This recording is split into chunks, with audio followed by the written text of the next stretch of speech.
السلام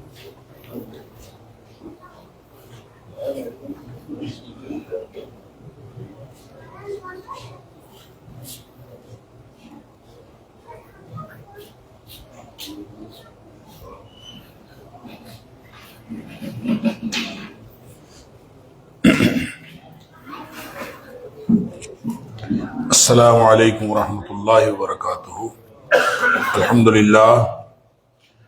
الحمد للہ وکفا وسلام علی عبادہ الذین اصطفیٰ، اشہد ان لا الہ الا اللہ وحدہ لا شریک لہ واشہد ان محمدا عبدہ ورسولہ صلی اللہ علیہ وآلہ وسلم۔ اللہم صلی علی محمد وعلی آل محمد کما صلیت علی ابراہیم وعلی آل ابراہیم انک حمید مجید۔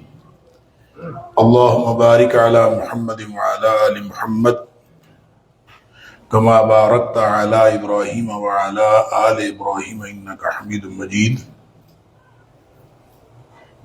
اما بعد، اللہ کے فضل، اس کی توفیق اور اس کی رحمت سے آج 17واں قیام ہمارا مکمل ہوا، جس میں 1.5 پارہ پڑھا گیا، نصف آخر 19ویں پارے کا اور 20واں پارہ مکمل۔ جہاں کل کا پارہ مکمل ہوا تھا تو وہاں سورہ شعراء جاری تھی۔ سورہ شعراء کی 122 سے لے کر 227 تک کی آیات، جو بقیہ آیات تھیں، وہ آج کے پارے میں شامل۔ اس کے علاوہ سورہ نمل وہ آج کے پارے میں شامل ہے، اور سورۃ القصص شامل ہے، اور 44 آیات جو ہیں سورۃ العنکبوت کی شامل ہیں۔ جہاں تک سورۃ الشعراء کا تعلق ہے تو میں نے کل عرض کیا تھا کہ مختلف انبیاء کی دعوت کا تذکرہ، اور پھر ان کی قوموں نے جب نہیں مانا تو ان کے عذاب کا تذکرہ اللہ کریم نے کیا ہے، اور ہر ایک کے بعد فرمایا ان فی ذلک لآیہ، یہ اس میں تمہارے لیے نشانی ہے، ما کان اکثرهم مؤمنین، اور ان میں سے اکثریت مومن نہ ہوئے، وَإِنَّ رَبَّكَ لَهُوَ الْعَزِيزُ الرَّحِيمُ، اور تیرا رب جو ہے وہ یقیناً بہت غلبے والا اور رحم کرنے والا ہے۔ تو نوح علیہ السلام کی قوم جو غرقاب ہوئی تو یہاں پہ بات مکمل ہوئی تھی۔ آگے قوم عاد کا ذکر ہے، انہوں نے حضرت ہود علیہ السلام کو جھٹلایا، پھر بالآخر وہ بھی تباہ و برباد ہوئے۔ پھر وہی آیات، تکرار آیات ہے کہ یہ نشانی ہے، اس میں بے ایمان زیادہ ہیں اور ایمان لانے والے کم ہیں، اور یہ جبکہ رب جو ہے وہ غلبے والا اور رحم کرنے والا ہے۔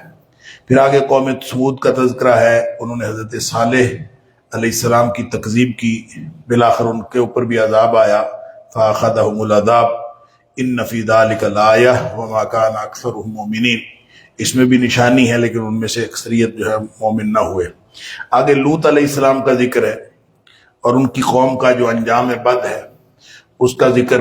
قوم لوط پر پتھروں کی بارش، وَأَمْطَرْنَا عَلَيْهِمْ مَطَرًا فَسَاءَ مَطَرُ الْمُنذَرِينَ، بہت بری بارش ہوئی ان کے اوپر پتھروں کی۔ إِنَّ فِي ذَلِكَ لَآیَةً، اس میں بھی نشانی ہے، تکرار آیات اس میں بھی ہے۔ پھر اصحاب الایکہ جو شعیب علیہ السلام کی قوم تھی، ان کو شعیب علیہ السلام کا خطاب، لیکن انہوں نے بھی تکذیب کی، بالآخر ان کے اوپر بھی عذاب آیا، فَأَخَذَهُمْ عَذَابُ يَوْمِ الذُّلَّةِ، اللہ اکبر، ان کے اوپر جو ہے وہ ایک رجفہ، سیحہ، سوا مکسچر ایک عذاب آیا، اور وہ بھی تباہ و برباد ہو گئے۔ پھر اس کے بعد اللہ کریم نے فرمایا قرآن جو ہے یہ دائمی اور آفاقی معجزہ ہے، نازل بہ الروح الامین، اس کو جبریل امین نازل لے کے آیا ہے، وَإِنَّهُ لَتَنزِيلُ رَبِّ الْعَالَمِينَ، یہ رب العالمین کا نازل کردہ ہے، اور اس کو جبریل امین لے کے آئے ہیں۔ اور نازل کہاں کیا ہے؟ عَلَىٰ قَلْبِكَ لِتَكُونَ مِنَ الْمُنذِرِينَ، آپ کے قلب اطہر پر نازل کیا ہے تاکہ آپ ڈرانے والوں میں سے بن جائیں۔ پھر اس شعراء سورت کے آخر پہ اللہ کریم نے ایک بات واضح فرمائی ہے کہ یہ جو قرآن ہے یہ شاعری کی کتاب نہیں، اگرچہ اس کے اندر بہت ساری ہم آہنگی اور ایک آہنگ پایا جاتا ہے، لیکن یہ شاعری کی کتاب نہیں ہے، کیونکہ جو شعراء ہوتے ہیں والشعراء یتبعهم الغاوون، وہ ان کے پیچھے تو گمراہ لوگ ان کی پیروی کرتے ہیں، اور خود بھی وہ ہر وادی میں سر ٹکراتے پھرتے ہیں۔ الم تر انہم فی کل وادی یہیمون، وہ ہر وادی میں سر ٹکراتے پھرتے ہیں۔ وہ شعراء جو ہیں ان کی کوئی یہاں تعریف نہیں کی گئی، بلکہ فرمایا گمراہ لوگ ان کی پیروی کرتے ہیں اور خود بھی مختلف وادیوں کے اندر ٹکراتے پھرتے ہیں۔ لیکن 4 خوبیوں والے جو شعراء ہیں اس کا استثناء ہے، اور وہ فرمایا 4 خوبیوں والے شعراء اس سے مستثنیٰ ہیں۔ کون کون سے؟ ایک تو یہ الا الذین آمنوا وعملوا الصالحات، ایک تو ایمان والے اور جنہوں نے کردار اچھا بنایا، وذکروا اللہ کثیرا، اور اللہ کا ذکر بہت زیادہ کیا، وانتصروا من بعد ما ظلموا، اور پھر مزاحمتی شاعری اسلام کی طرف سے، اسلام کے لیے جو مزاحمتی شاعری کی، تو ایسے لوگ جو ہیں وہ اس سے مستثنیٰ ہیں، اور ایسی شاعری جو ہے وہ اللہ کے ہاں پسندیدہ ہے۔ آگے سورہ نمل ہے۔ سورہ نمل بھی مکی صورت ہے، اس میں توحید اور اثبات توحید کے مضامین ہیں۔ اِلٰہٌ مع اللہ، کیا اللہ کے علاوہ کوئی اور الہ بھی ہے؟ 5 بار جو ہے اس کی تکرار آئی ہے، اور آغاز اس کا قرآن کی حقانیت سے اور مومنین کی صفات سے ہے۔ اس میں قیامت اور اس کی نشانیاں بھی بیان کی گئی ہیں۔ اوورال 3 قسم کے لوگوں کا بیان ہے سورۃ النمل میں۔ ایک وہ جو طاقت اور حکومت اور دولت جن کے پاس تھی اور اس کے باوجود نشان عبرت بنا دیے گئے، ان میں قوم فرعون اور قوم ثمود، قوم لوط وغیرہ۔ دوسرے وہ تھے جن کو اللہ نے بادشاہت عطا فرمائی اور وہ شکر گزاری کی ایک مثال بن گئے، جس میں داؤد علیہ السلام اور سلیمان علیہ السلام۔ اور تیسری ایک اور مثال ہے کہ جو تھے تو مشرک، لیکن ان کے اندر قبول حق کا مادہ تھا، اور وہ یعنی بعد از تبلیغ انہوں نے اسلام قبول کیا، اور اس میں ملکہ سبا اور اس کی قوم کا تذکرہ ہے۔ تو جو قوم فرعون کی بات کی کہ 9 نشانیوں کے باوجود وہ فاسق رہے، اور شکر گزاری کی جو مثال ہے اس میں داؤد علیہ السلام کا اجمالاً ذکر ہے، سلیمان علیہ السلام کا تفصیلاً ذکر ہے، آیت نمبر 15 سے 44 تک، کہ جانوروں کی بولیاں، اور درمیان میں پھر ملکہ سبا کا بھی تذکرہ ہے۔ تو چونٹی جو ہے اس نے بولا، ساری چونٹیوں کو کہا کہ سارے اپنے اپنے بلوں میں گھس جاؤ، سلیمان علیہ السلام کا لشکر آ رہا ہے، وہ کہیں تمہیں سب کو کچل نہ دے۔ سلیمان علیہ السلام نے یہ بات سن لی، ہنس پڑے، فتبسم ضاحکا، حضرت سلیمان علیہ السلام ہنس پڑے چونٹی کی بات سن کے، کیونکہ ان کو جانوروں کی بولیاں اللہ تعالیٰ نے سکھائی تھی۔ شکر کیا اللہ کا۔ آگے ملکہ سبا اور اس کی قوم کا ذکر ہے۔ ہدہد لشکر میں نہیں تھا، حضرت سلیمان علیہ السلام کو یہ جب حاضری لگی تو پتہ چلا ہدہد نہیں ہے۔ انہوں نے کہا یا تو کوئی عذر معقول پیش کرے گا یا پھر اس کو سزا ملے گی۔ وہ آیا تو اس نے کہا میں تو بڑی خبر لے کے آیا ہوں۔ کیا خبر لے کے آیا؟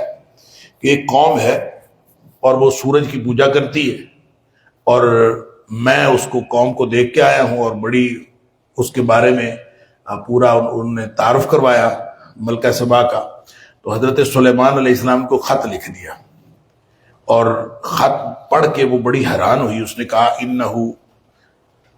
اس نے اپنے ارکان دولت کو بلایا، اور ان کو بلا کے ان کو کہا کہ انی القی الیہ کتاب کریم، میرے پاس ایک بڑا عزت والا خط آیا، انہ من سلیمان و انہ بسم اللہ الرحمن الرحیم، سلیمان علیہ السلام کی طرف سے ہے اور بسم اللہ الرحمن الرحیم سے شروع کیا گیا ہے۔ جو سورہ توبہ کے اندر بسم اللہ الرحمن الرحیم نہیں ہے، یہاں بسم اللہ الرحمن الرحیم ایک دفعہ زائد ہے، گویا کل قرآن میں 114 دفعہ ہی بسم اللہ الرحمن الرحیم۔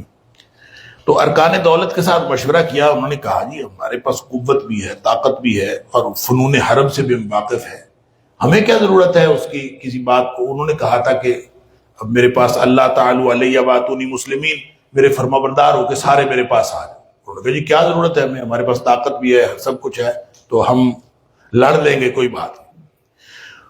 وہ دانش مند خاتون تھی، اس نے کہا کہ ایسا نہیں ہے، جنگیں جو ہے وہ تباہی و بربادی کر دیتی ہیں، تم نے جنگوں کا نام سنا ہے، جنگیں دیکھی نہیں ہیں، اور وہ کسی کا بھی فائدہ نہیں کرتی، اور جنگوں سے تباہی و بربادی ہوتی ہے، لہذا ہم اس کو تحائف بھیجتے ہیں۔ انہوں نے تحائف بھیجے۔ حضرت سلیمان علیہ السلام نے کہا کہ انہوں نے ہمیں تحائف بھیج کر خریدنا چاہا ہے، ہمارے پاس سب سے زیادہ مال ہے، کیا وہ مال سے ہماری مدد کرنا چاہتی ہے؟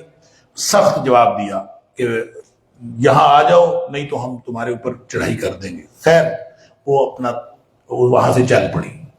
وہاں سے چل پڑی تو یہاں پہ ایک خصوصی بات ہے کہ حضرت سلیمان علیہ السلام نے اپنے لشکر سے کہا کہ اس کے پہنچنے سے پہلے اس کا تخت یہاں لے آؤ۔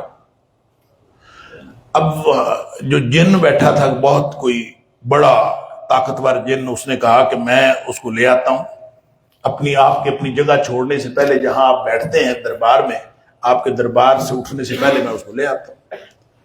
تو ایک اور شخص تھا الذی عنده علم من الکتاب، جس کے پاس کتاب کا علم تھا، اس نے کہا کہ انا آتیک بہ قبل ان یرتد الیک طرفک، میں آپ کے پلک جھپکنے سے پہلے اس کو لے آؤں۔ یعنی اس نے تو کہا تھا کہ آپ یہ دربار برخاست کریں گے تو اٹھیں گے تو اس سے پہلے میں لے آؤں گا، تو اس نے کہا پلک جھپکنے میں لے آؤں گا۔ اللہ اکبر۔ حضرت سلیمان علیہ السلام نے کہا ھذا من فضل ربی، یہ میرے رب کا فضل ہے، لیبلونی، اس نے مجھے امتحان میں ڈالا، اشکر ام اکفر، کہ میں شکر کروں کہ میں کفر کروں۔ لہذا فرمایا ومن شکر فانما یشکر لنفسہ، میں تو شکر ہی کروں گا، جس نے شکر کیا اس نے اپنے آپ پر اپنا فائدہ کیا۔ ومن کفر فان ربی غنی کریم، میرے رب کو کیا پرواہ ہے اگر کوئی شخص کا کفر کرتا ہے۔ بہرحال یہ کون تھا؟ بعض لوگوں نے کہا کہ ایک آدمی تھا، اس کے پاس، اس پر لوگوں نے عجیب و غریب باتیں لکھی ہیں، اور انہوں نے کہا جی آصف بن کرخیہ کا نام تھا اس کا، تو اس کے پاس بڑا جو اس نے لے آیا۔ ہو سکتا ہے یہ بات ہو، لیکن یہ کسی صحیح حدیث سے یہ بات ثابت نہیں ہوتی کہ وہ کون تھا۔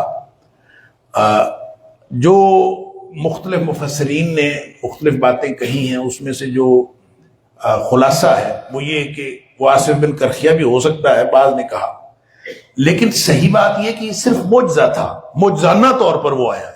کوئی بھی شخص تھا تو معجزانہ طور پر حضرت سلیمان علیہ السلام کو اللہ تعالیٰ نے، اور حضرت سلیمان علیہ السلام نے کہا بھی کہ ھذا من فضل ربی، یہ میرے رب کے فضل سے ہے، تو اس کا مطلب کہ معجزانہ طور پر ہوا تھا۔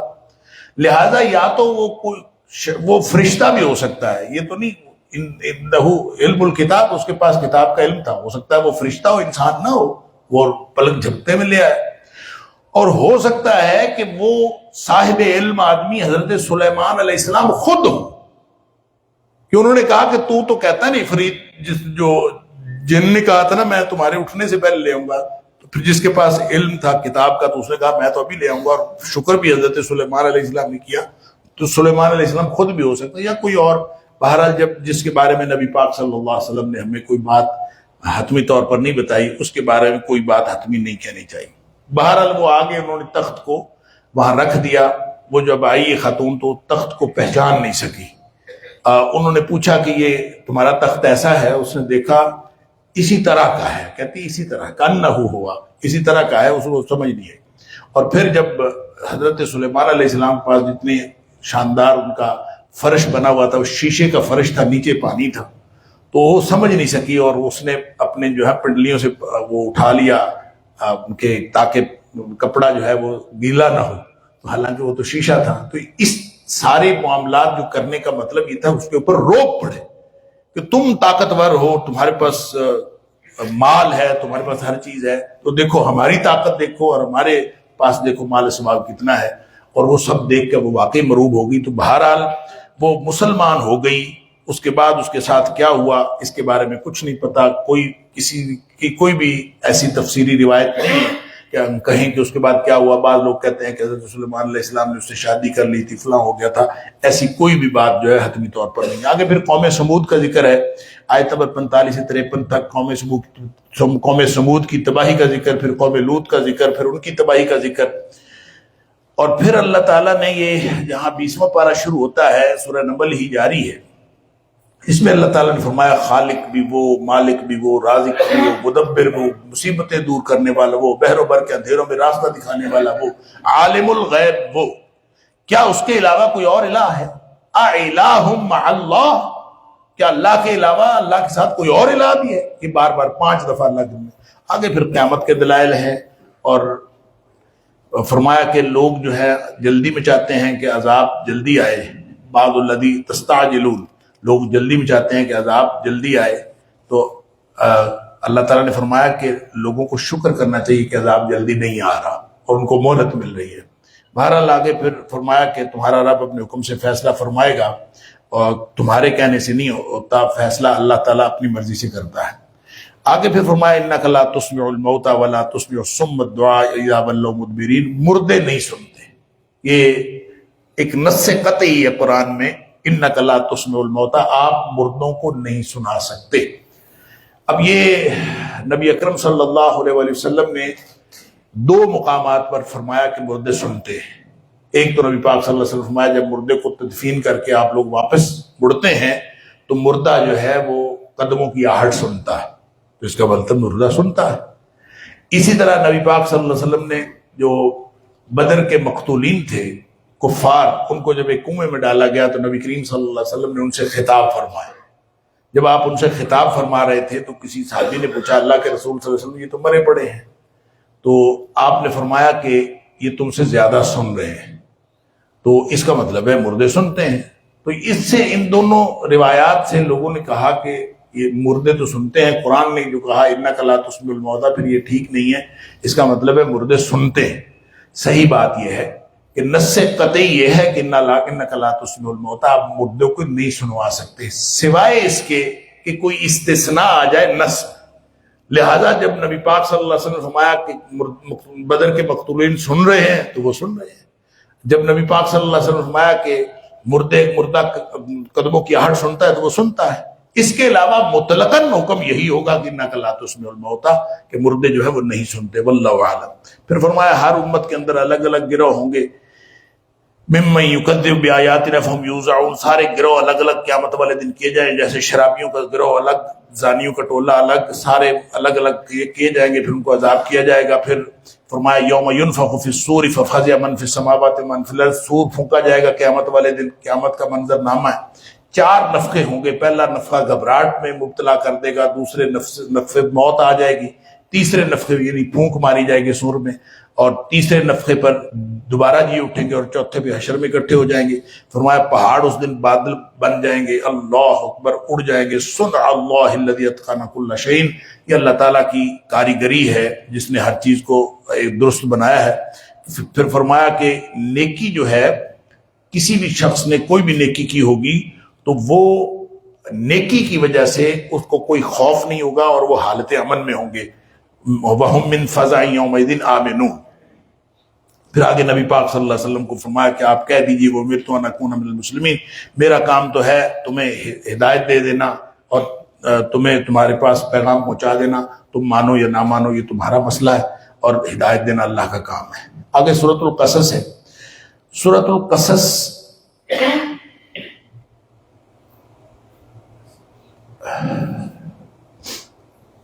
اس میں بنیادی طور پر یہ بات کہی گئی ہے کہ جو فرعون اور اس کی سرکشی سے اس کا یعنی آغاز کیا گیا ہے کہ فرعون صاحب اقتدار تھا اور موسیٰ علیہ السلام شیر خوار بچے تھے، اور اس کے باوجود اللہ تعالیٰ نے اس شیر خوار بچے کو اس کے تباہی کا بندوبست کر دیا اس کے ذریعے سے۔ واللہ غالب علی امرہ، اللہ اپنے کام کے اوپر غالب ہوتا ہے، چاہے جو ہے وہ کسی اور کو پتہ ہو یا نہ پتہ ہو، اللہ تعالیٰ اپنے ہر کام کے اوپر غالب ہوتا ہے۔ پھر آگے حضرت موسیٰ علیہ السلام کا ذکر جو ہے بچپن سے کیا، پھر آگے جوانی کا تذکرہ کیا، پھر موسیٰ علیہ السلام کے قتل کا جب منصوبہ بنا تو کسی شخص نے آجا راجل من اقصى المدینہ یسعی قال یا موسیٰ ان الملأ یأتمرون بک لیقتلوک، لوگ تیرے قتل کا منصوبہ بنا رہے ہیں، تو نکل جا، فخرج انی لک من الناصحین، میں تیرا بڑا خیر خواہ ہوں، تو نکل جا۔ موسیٰ علیہ السلام بیچارے وہاں سے نکل گئے، فخرج منہا خائفا یترقب، ڈرتے ہوئے وہاں سے نکل گئے، اور پھر شکر کیا اللہ تعالیٰ نے ظالموں قوم سے نجات دے دی۔ پھر مدین پہنچ گئے موسیٰ علیہ السلام، اور پھر مدین میں جب وہاں اتنا عرصہ رہے، وہاں ایک تفصیل ہے اس کی کہ وہاں ایک جو صاحب مدین تھے، بعض لوگ کہتے ہیں وہ شعیب علیہ السلام تھے، بعض لوگوں کا خیال ہے وہ شعیب علیہ السلام نہیں تھے، وہ مدین کے بزرگ کوئی اور تھے۔ بہرحال ان کی بچیوں کو پانی پلایا، وہ گھر لے گئی اور وہ لے بھی گئی اس طرح کہ وہ حیا کے ساتھ چلتی ہوئی. اللہ تعالیٰ نے خاص طور پر اس کا تذکرہ کیا ہے کہ تمشی علی استحیا، کہ وہ جو گھر بلانے کے لیے آئی ہے، اس نے کہا ابا جی آپ کو بلا رہے ہیں، تو وہ لے کے گئی حیا کے ساتھ چلتی ہوئی گئی. اب وہ کس طرح حیا کے ساتھ چلتی گئی، اس کی بڑی تفصیلات لکھی ہیں بعض مفسرین نے. مثلا انہوں نے کہا کہ وہ آگے نہیں چلی، اس نے کہا تم آگے چلو اور میں تمہارے پیچھے پیچھے چلتی ہوں، اور وہ پیچھے پیچھے چلی اور پیچھے سے وہ ایک کنکر پھینک کے راستہ بتاتی تھی کہ ادھر کو رائٹ کو مڑنا ہے کہ لیفٹ کو جانا ہے. وہ کنکر پھینک پھینک کے بتاتی رہی تھی لیکن آگے نہیں چلی. اب ظاہر ہے کہ کسی مرد کے آگے کسی خاتون کا چلنا یہ بھی حیا کے خلاف، اور وہ خاتون جو تھی وہ حیا کے ساتھ چلی. بہرحال گھر گئے تو بچیاں ہی تھیں، انہوں نے کہا کہ ایسا کرتے ہیں ان کو ہم رکھ لیتے ہیں، اپنا ملازم رکھ لیتے ہیں. اور جو اس بچی نے مشورہ دیا ان خیر من استاجرت القوی الامین، دو خصوصیات اس کے اندر ہیں، ایک تو یہ طاقتور ہے اور ایک امانت دار ہے. لہٰذا اس کا مطلب ہے کسی کو نوکری پہ رکھنا ہونا تو ایک طاقت ہونی چاہیے، قوت، طاقت، صلاحیت، اور دوسری اس کے پاس دیانتداری. اچھا، یہ دیانتداری اور صلاحیت ہی ہوتی ہے کسی بھی منصب کے لیے. کبھی کسی کی صلاحیت کم ہو سکتی ہے، کبھی کسی کی دیانتداری کم ہو سکتی ہے. اگر کسی کی صلاحیت کم ہو تو دیانتداری اس کو کور کر لیتی، لیکن اگر کسی کی صلاحیت پوری ہو اور وہ بددیانت ہو تو وہ اس کو کور نہیں کرتی بلکہ اس کی صلاحیت بھی ختم ہو جاتی ہے. لہذا اصل جو چیز ہے وہ امانت دار ہونا ہے. بہرحال انہوں نے رکھ لیا، ان کے ساتھ پروگرام بن گیا. 8 یا 10 سال وہ بکریاں چرائیں گے تو بچی کی شادی کر دی. پھر وہ واپس جب وہاں سے نکلے، اللہ اکبر، اور راستے میں اللہ تعالیٰ نے فرما دیا کہ تمہیں جو ہے میں نے دے دی، نبوت دے دی ہے، اب جاؤ جا کے ان کو تبلیغ کرو. تو پھر پریشانی ہوگی. قال ربی انی قتلت منهم نفسا، میں نے تو ان کا ایک بندہ قتل کیا ہے، میرے سے بندہ قتل ہو گیا تھا. اللہ، لہذا اللہ تعالیٰ نے فرمایا کہ کوئی مسئلہ نہیں، پریشانی کی بات نہیں ہے. یہ نبوت اور مشن کو دیکھ کر آپ خوف کا اظہار کر رہے ہیں، لیکن ان کو مسئلہ یہ تھا کہ کہیں وہ مجھے بھی قتل نہ کر دیں. اللہ تعالیٰ نے فرمایا کہ نہیں، اللہ کی مدد ہے. سَنَشُدُّ عَضُدَكَ بِأَخِيكَ، ہم تیرا بھائی تیرے ساتھ کر دیں گے، اور تجھے ایک اکیلا 2 11 کر دیں گے، اور اللہ کی مدد بھی تمہارے اوپر آئے گی. وَمَنِ اتَّبَعَكُمُ الْغَالِبُونَ، اللہ تعالیٰ تمہیں غالب کر دے گا. یعنی 4 باتیں اللہ تعالیٰ نے کی ہے. بھائی کے ذریعے سے قوت مل جائے گی، غلبہ مل جائے گا، وہ نقصان نہیں پہنچا سکیں گے، اور تم اور تمہارے ساتھی غالب آ جائیں گے.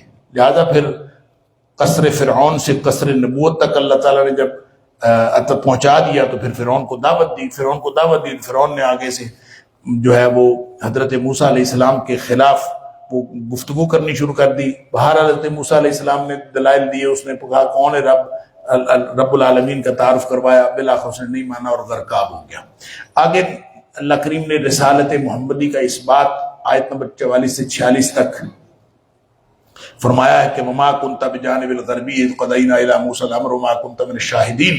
آپ حضرت موسیٰ علیہ السلام کے ساتھ کیا واقعات پیش آ رہی تھے، نبی پاک صلی اللہ علیہ وسلم تو وہاں نہیں تھے. تو یہ ساری تفصیل جو اللہ تعالیٰ بتا رہا ہے یہ نبی پاک صلی اللہ علیہ وسلم کی رسالت کا ثبوت ہے، کہ آپ کی صداقت کا ثبوت ہے کہ آپ کو اللہ تعالیٰ نے سارے واقعات بتا دیے ہیں. ایک بات اللہ تعالیٰ نے سورہ یہ آیت نمبر 49 کے اندر فرمائی ہے، اور یہ بالکل اچھوتی بات ہے. قُلْ فَأْتُوا بِكِتَابٍ مِّنْ عِنْدِ اللَّهِ وَأَهْدَىٰ مِنْهُمَا أَتَّبِعْهُ إِن كُنتُمْ صَادِقِينَ. لوگ کہتے ہیں کہ نبی کریم صلی اللہ علیہ وسلم یا اسلام جو ہے یہ لوگوں کو بند کر دیتا ہے اور ان کو کوئی سانس نہیں لینے دیتا، روشن خیالی نہیں ہے، انلائٹنمنٹ نہیں ہے ان کے اندر، جو ہے یہ اسلام جو ہے لوگوں کے ذہن بند کر دیتا. اندازہ کیجئے نبی پاک صلی اللہ علیہ وسلم فرما رہے ہیں، اللہ فرما رہا ہے قُلْ فَأْتُوا بِكِتَابٍ مِّنْ عِنْدِ اللَّهِ، آپ یہ کہہ دیں، یہ اعلان کر دیں کہ آپ اللہ کی طرف سے کوئی اور کتاب لے آئیں. هُوَ أَهْدَىٰ مِنْهُمَا، جو قرآن اور تورات سے زیادہ سچی ہو، کوئی کتاب لے آئیں. اتبعہ، میں اس کو مان لوں گا. یعنی اتنا بڑا چیلنج ہے کہ یہ کتاب پڑھی ہے، یہ قرآن پڑھا ہے، تو یہ جس نے آنا ہے میدان میں آ جائے، کوئی اس سے سچی کتاب لے آئے گا تو میں اس کو مان لوں گا. ان کنتم صادق، اگر تم سچے ہو. پھر اللہ فرماتا ہے فَإِن لَّمْ يَسْتَجِيبُوا لَكَ، اگر وہ جواب نہ دیں، فَاعْلَمْ أَنَّمَا يَتَّبِعُونَ أَهْوَاءَهُمْ، تو جان لو کہ یہ جو انکار کر رہے ہیں یہ اصل میں ہوائے نفس کا سبب ہے. خواہش نفس کی وجہ سے یہ سارا کچھ کر رہے ہیں اور کوئی بات نہیں۔ آگے اہل ایمان کی تعریف اللہ تعالیٰ نے کی ہے کہ آیات الہیہ پر ایمان رکھنے والے ہوتے ہیں، لغو سے اعراض کرتے ہیں، بھلائی کے ذریعے برائی کا خاتمہ کرتے ہیں، ہدایت کی پیروی کرتے ہیں، انفاق فی سبیل اللہ کرتے ہیں، اور گمراہوں سے علیحدگی اختیار کرتے ہیں۔ پھر آگے فرمایا کہ ہدایت اللہ کے ہاتھ میں ہے، انک لا تہدی من احببت ولکن اللہ یہدی من یشاء۔ ہدایت آپ نہیں دے سکتے، ہدایت اللہ دیتا ہے جس کو چاہتا ہے۔ اور بعض کا خیال یہ کہ حضرت ابو طالب کے بارے میں ہے، بخاری شریف کے اندر آتا ہے حضرت ابو طالب کے بارے میں نبی پاک صلی اللہ علیہ وسلم کا بڑا دل تھا کہ وہ ایمان لے آئے، وہ ایمان نہیں لائے۔ نبی پاک صلی اللہ علیہ وسلم نے ان کو یہ کہا میرے کان میں کلمہ پڑھ دیں تاکہ میں قیامت والے دن تمہاری طرف سے جھگڑا کر سکوں، اور پھر بھی انہوں نے کلمہ نہیں پڑھا۔ سامنے بدبخت ابو جہل کھڑا ہوا تھا اور اس نے یوں ہاتھ کے اشارے سے کہا کہ نہ کرنا، کیونکہ اس کو پتا تھا کہ کان میں نبی پاک صلی اللہ علیہ وسلم اس کے علاوہ کیا کہہ سکتے۔ تو بہرحال انہوں نے کلمہ نہیں پڑھا، تو اللہ تعالیٰ نے فرمایا کہ آپ کسی کو ہدایت نہیں دے سکتے، اللہ ہدایت دیتا ہے جس کو چاہتا ہے۔ آگے پھر اہل ضلالت یعنی جو مشرکین ہیں ان سے 3 سوال ہے کہ تمہارے شریک اور معبود کہاں ہیں، قیامت والے دن اللہ پوچھے گا۔ اللہ اکبر، بغیر دلیل کسی بات کی ماننا، فرمایا کہ بغیر دلیل کے کوئی شخص کسی کی بات مانتا ہے نا بغیر دلیل کے، تو وہ یہ بھی شرک ہے، یعنی خواہ مخواہ کسی کی بات مان لینا۔ اصل میں بغیر دلیل کے بات صرف اللہ اور اس کے رسول صلی اللہ علیہ وسلم کی مانی جا سکتی، کسی اور کی نہیں مانی جا سکتی۔ پھر فرمایا قیامت والے دن کہا جائے گا پکارو اپنے معبودوں کو، اور لیکن وہ کوئی جواب نہیں آئے گا۔ پھر رسولوں کو تم نے کیا جواب دیا یہ بھی پوچھا جائے گا، تو بدحواس ہو جائیں گے۔ آگے پھر دلائل توحید ہے، تخلیق و اختیار کا مالک اللہ ہے، سینوں کے راز سے بھی واقف اللہ ہے، وہی الہ ہے، وہی اسی کا حکم چلتا ہے، اسی کی حمد ہے، اسی کی طرف لوٹ کر جانا ہے۔ ہمیشہ کے لیے اگر وہ رات کر دے تو دن کون لے کے آئے گا، اور ہمیشہ کے لیے اگر وہ دن کر دے تو رات کون لے کے آئے گا۔ آگے پھر آیت نمبر 76 سے 82 تک قارون کی مثال ہے۔ قارون ایک امیر آدمی تھا، ان قارون کان من قوم موسیٰ فبغى علیہ، وہ موسیٰ علیہ السلام کی قوم میں سے تھا۔ قارون بڑا امیر آدمی تھا۔ کتنا امیر تھا؟ قرآن کہتا ہے اس کی جو چابیاں تھیں نا اس کے خزانوں کی، لَتَنُوبِ الْعُصْبَةِ أُولِي الْقُوَّةِ، ایک مضبوط طاقتور گروہ جو ہے اس کی چابیاں اٹھاتا تھا۔ مفسرین نے لکھا ہے کہ اس کے خزانوں کی چابیاں جو ہیں اس 300 خچروں پر آتی تھی۔ اللہ اکبر، 300 خچروں پر چابیاں آتی تھی تو خزانے کتنے ہوں گے؟ بہرحال قوم نے قارون کو بڑی نصیحتیں کی کہ تو اپنی دولت پر اترایا مت کرو اور آخرت کا ذریعہ بناؤ، دنیا سے اپنا حصہ مت بولو، بندگان خدا پر احسان کیا کرو، فساد مت پھیلاؤ۔ یہ قوم نے ان کو کہا۔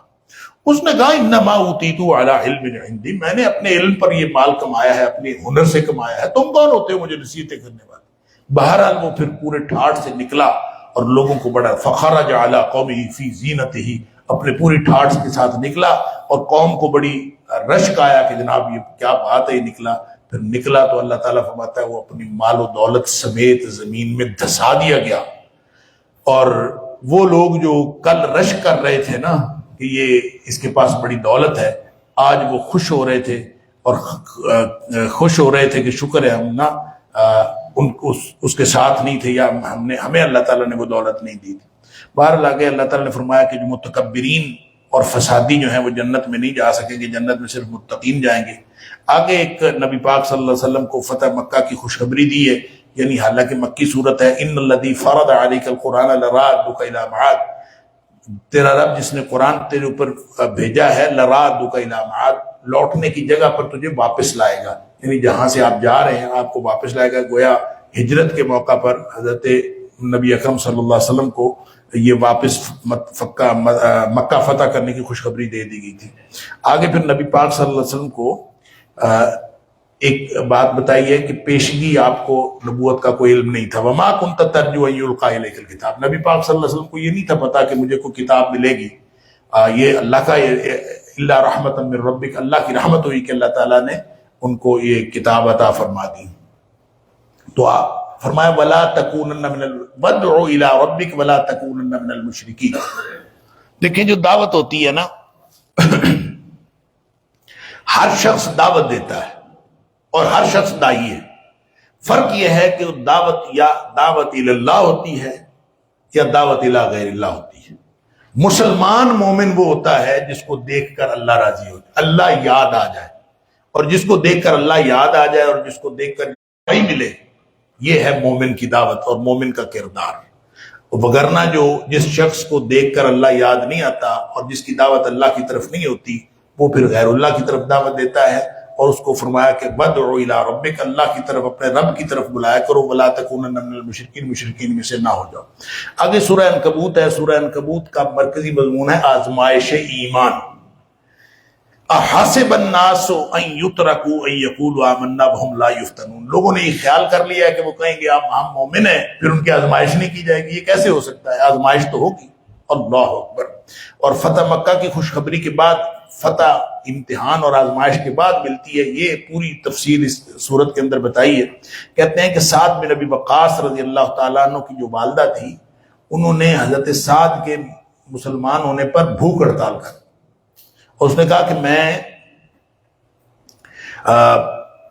مر جاؤں گی اگر تو نے واپس یہ دین نہ چھوڑا۔ تو حضرت سعد نے کہا کہ 7 مرتبہ بھی مر جائے نا تو میں اس دین اسلام نہیں چھوڑوں، یعنی ایسے ہی اسلام نہیں ملا، یا اسلام اس آزمائش کے بعد ملتا ہے۔